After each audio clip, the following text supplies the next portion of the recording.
अस्सलाम वालेकुम नाजरीन, जहाज़ अब्बासी एक नए यूट्यूब प्रोग्राम के साथ हाज़िर है। तोशाखाना ट्रायल कोर्ट जो इमरान ख़ान के ख़िलाफ़ काफ़ी अहम केस है और बिलखसूस ये कहा जा रहा है कि शायद ये वही केस है जिसमें अगर इमरान ख़ान के ख़िलाफ़ कोई फ़ैसला आया तो उनको जेल जाना पड़ेगा। ये केस हतमी मरहले में दाखिल हो चुका है, बल्कि हतमी मरहले से भी बात आगे निकल चुकी है। अगर हम ये कहें कि आइंदा 24 से 48 घंटे इंतहाई अहम हैं तो गलत ना होगा। जहाँ पे एक तरफ ट्रायल कोर्ट तोशाखाना केस को कंक्लूड करने के मराहिल में पहुँच चुकी है। अब सिर्फ कुछ ही लम्हात बाकी हैं और मुमकिना तौर के ऊपर कुछ घंटे बाद हम ये कह सकते हैं कि शायद ट्रायल कोर्ट तोशाखाना केस का जो फ़ैसला है वो महफूज कर ले। दूसरी जानिब पाकिस्तान तहरीक इंसाफ को बड़ी उम्मीदें हैं इस्लामाबाद हाई कोर्ट से, जहाँ पे उन्होंने इस केस की ट्रांसफ़र करने के लिए और जो दायरा इख्तियार समात है ट्रायल कोर्ट का उसको इस्लामाबाद हाई कोर्ट में चैलेंज कर रखा है। तो अब सूरत हाल इस वक्त ये है कि जो तोशाखाना ट्रायल कोर्ट है, जज हुमायूं दिलावर जो इस केस के ऊपर समात कर रहे हैं, उन्होंने जो आज की प्रोसीडिंग थी उसमें भी बिल्कुल वाज़ेह कहा कि अगर प्राइवेट गवाहान पेश न किए गए तो फिर हम जो है वो इस हवाले से फ़ैसला महफूज कर देंगे और फिर बाद में फ़ैसला सुना दिया जाएगा। वहीं पे दूसरी जानिब एक एतराज़ पाकिस्तान तहरीक इंसाफ का ये भी था कि जो जज हुमायूं दिलावर हैं उनकी कुछ फ़ेसबुक पोस्ट के ऊपर एतराज़ किया गया और उसी बुनियाद के ऊपर ये कहा गया कि ये केस एक जज से दूसरे जज को ट्रांसफ़र किया जाए। तो FIA की रिपोर्ट इस हवाले से आ गई है और FIA ने अपनी रिपोर्ट में क्लियर कर दिया है सेशन जज जो तोशाखाना केस को सुन रहे हैं हुमायूं दिलावर को, और उन्होंने ये कहा है कि इस हवाले से जो तज्ज़ियाती रिपोर्ट है उसमें कहीं पे भी ये लिंक स्टैब्लिश नहीं हो रहा। दूसरी जानिब आज सुप्रीम कोर्ट ऑफ पाकिस्तान में भी इस केस पर एक मरतबा फिर समाअत हुई। जस्टिस याहिया अफरीदी, जस्टिस मुज़ाहिर अली अकबर नकवी और जस्टिस मुसर्रत हिलाली साहिबा पर मुश्तमिल 3 रुकनी खसूसी बेंच ने तोशाखाना ट्रायल को रोकने के हवाले से PTI की दरख्वास्त के ऊपर समाअत की। एक मरतबा फिर सुप्रीम कोर्ट ऑफ पाकिस्तान के इस 3 रुकनी खसूसी बेंच ने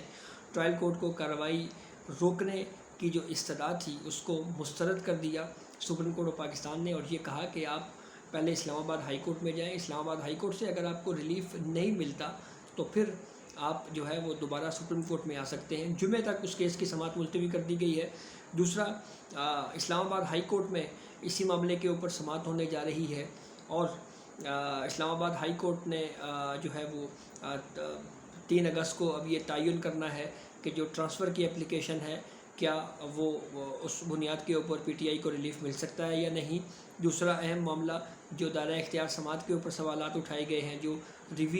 क्रिमिनल रिवीजन पिटीशन फ़ाइल की गई है, तो इन तमाम दरख्वास्तों को जो सुप्रीम कोर्ट ऑफ पाकिस्तान ने भी ये कहा था कि इन तमाम दरख्वास्तों को क्लब करके सुना जाए। तो अब कल प्रोसीडिंग होने जा रही है और कल भी अगर पाकिस्तान तहरीक इंसाफ को अगर वहाँ से रिलीफ़ ना मिला तो फिर सूरत हाल काफ़ी दिलचस्प हो जाएगी। तो अब यूँ लगता है कि जैसे अगले 24 से 48 घंटे जो हैं वो बड़े ही अहम हैं और ये मामला काफ़ी अब संजीदा नोयत का होता जा रहा है। तो अब देखना ये है कि अब की बार क्या हिकमत अमली पाकिस्तान तहरीक इंसाफ की जानिब से अपनाई जाती है। बिलखसूस अब तक की अगर हम इस पूरी कोर्ट प्रोसीडिंग को देखें तो एक इम्प्रेशन तो बिल्कुल वाज़ेह हुआ कि शायद ये अटेम्प्ट की जाती रही कि किसी तरीके से तोशाखाना का जो ट्रायल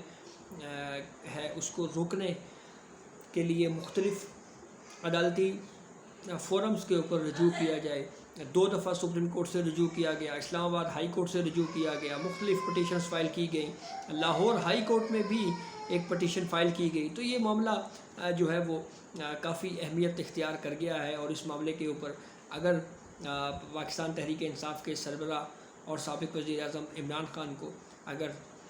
इस केस में अगर फ़ैसला सुना दिया गया तो इमरान ख़ान को जेल भी हो सकती है। लेकिन बात ये भी हो रही है कि क्या ये जो निगरान सेटअप है फ़ैसला उसमें आएगा या ये जो फ़ैसला है ये कुछ ही दिन जो इस हुकूमत के रह गए हैं, असम्बली मुद्दत पूरी होने जा रही है, इत्तेहादी हुकूमत ने ये ऐलान कर रखा है कि वो क़ब्ल अज़ वक्त असम्बली को तहलील करेंगे ताकि 90 दिन उनको मिल जाएँ। تو ایسی صورتحال کافی دلچسپ ہوتی جا رہی ہے، اور عمران خان کے لیے یہ کیس اب کافی مشکل نظر آ رہا ہے۔ پہلے اس کیس کو کافی لائٹ لیا جاتا رہا، اور لیکن جو ٹرائل کورٹ میں جو پروسیڈنگ چل رہی ہے جج ہمایوں دلاور، اس حوالے سے بھی یہ کہا جا رہا ہے کہ وہ بڑے ایک بلنٹ جج ہیں اور اوپن کورٹ میں آرڈرز لکھواتے ہیں، اور جو عام طور کے اوپر جو دباؤ میں لانے کی جو ٹیکٹکس ہوتی ہیں اس معاملے کے اوپر بھی وہ دباؤ میں بالکل بھی نہیں آتے۔ تو کیا فیصلہ ہونے جا رہا ہے؟ توشہ خانہ یہ وہ معاملہ ہے جو جب عمران خان وزیر اعظم تھے ان کو کچھ تحائف ملے، ان تحائف کو انہوں نے بیچا، لیکن اس کی جو رقم ہے اس کو اپنے ٹیکس گوشواروں میں ظاہر نہیں کیا۔ مس ڈکلیریشن کی بات کی گئی، الیکشن کمیشن کی جانب سے معاملہ ٹرائل کورٹ کو بھیجا گیا، لیکن جیسے میں نے آپ کو ایک پچھلی ویڈیو میں بھی یہ بات بتائی تھی کہ عمران خان شاید پاکستان کی سیاسی تاریخ میں بڑے ہی خوش قسمت سیاستدان ہیں جن کو اس طرح کا کیس کا سامنا تو ہے، لیکن کم از کم ان کو اپیل کا حق 2 فورمز کے اوپر ملے گا، جبکہ اس سے پہلے جو سیاستدانوں کی ڈسکوالیفیکیشن ہوتی رہی یا ان کو نااہل قرار دیا جاتا رہا، وہ تو خیر سے سپریم کورٹ آف پاکستان براہ راست آرٹیکل 184(3) کا استعمال کرتی رہی۔ ذوالفقار علی بھٹو کی پھانسی کی مثال آپ کے سامنے ہے، یوسف Raza Gilani contempt of court کے ذریعے ان کو نااہل کیا گیا، اس کی مثال آپ کے سامنے ہے، 5 سال کے لیے ڈسکوالیفائی کیا گیا۔ پھر پاناما کی پٹیشن آئی، سابق وزیر اعظم میاں محمد نواز شریف کو ڈسکوالیفائی آرٹیکل 62(1)(f) لگا کے ڈسکوالیفائی کر دیا گیا۔ پھر یہ سوال اٹھا کہ 62(1)(f) کے تحت جب ڈسکوالیفیکیشن ہو جائے تو اس ڈسکوالیفیکیشن کی میعاد کیا ہوگی؟ تو پھر اگلا فیصلہ جناب یہ دیا گیا کہ نااہلی تاحیات ہوگی، اور پھر اس کے بعد ایک سیاستدان کو تاحیات سیاسی اکھاڑے سے ہی باہر کر دیا گیا۔ اب یہ الگ بات کہ نون لیگ کی طرف سے یہ بار بار مطالبہ کیا جا رہا ہے کہ جو فیصلہ دینے والے پاناما بینچ میں شامل ججز تھے ان کو پبلکلی معافی مانگنی چاہیے، اور اس بات کو ایکسیپٹ کرنا چاہیے کہ وہ جو فیصلہ ہے وہ کوئی قانون کے مطابق کوئی بہت اچھا فیصلہ نہیں تھا۔ اور اب جس طرح سے ماضی میں ہم نے دیکھا کیسز دھڑا دھڑ بن رہے تھے، کوئی ایسی ہی صورتحال اس وقت سابق وزیر اعظم اور چیئرمین تحریک انصاف عمران خان کو بھی اسی قسم کی ہی ایک صورتحال کا سامنا ہے۔ مختلف کیسز ہیں ان کے اوپر، لیکن یہ کافی سنجیدہ نوعیت کا کیس بتایا جا رہا ہے توشہ خانہ کا، جس میں عمران خان نے تحائف، قیمتی گھڑیاں اور یہ ساری چیزیں جو ہے وہ بیچی، مہنگے داموں بیچی گئیں، ان کو اپنے ٹیکس گوشواروں میں ظاہر نہیں کیا گیا۔ اور عمران خان جو ہمیشہ سے یہ بیانیہ بناتے رہے کہ میرے اوپر اگر کوئی سوال اٹھا تو میں ہمیشہ تلاشی دوں گا، اور اس وقت جب یہ اپوزیشن میں تھے تو کہتے تھے کہ یہ تلاشی کیوں نہیں دے رہے، مجھ سے کوئی پوچھے تو میں فوری طور کے اوپر بتا دوں گا، لیکن اب خود جو ہے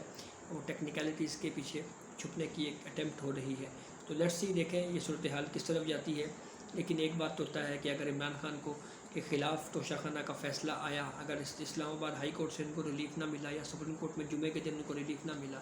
تو پھر عمران خان ممکنہ طور کے اوپر اس فیصلے کی روشنی میں جیل بھی جا سکتے ہیں۔ ہم نے 2018 کے عام انتخابات سے پہلے دیکھا کہ میاں محمد نواز شریف، مریم نواز جیل میں تھی اور الیکشن ہو رہے تھے۔ کیا تاریخ ایک مرتبہ پھر خود کو دہرانے جا رہی ہے؟ یہ آپ کی بات تھوڑا مختلف ہوگا، یہ آنے والا وقت ہی بتائے گا۔ تو یہ اب تک کی اپڈیٹ تھی جس سے ہم نے آپ کو آگاہ کیا، بہت شکریہ۔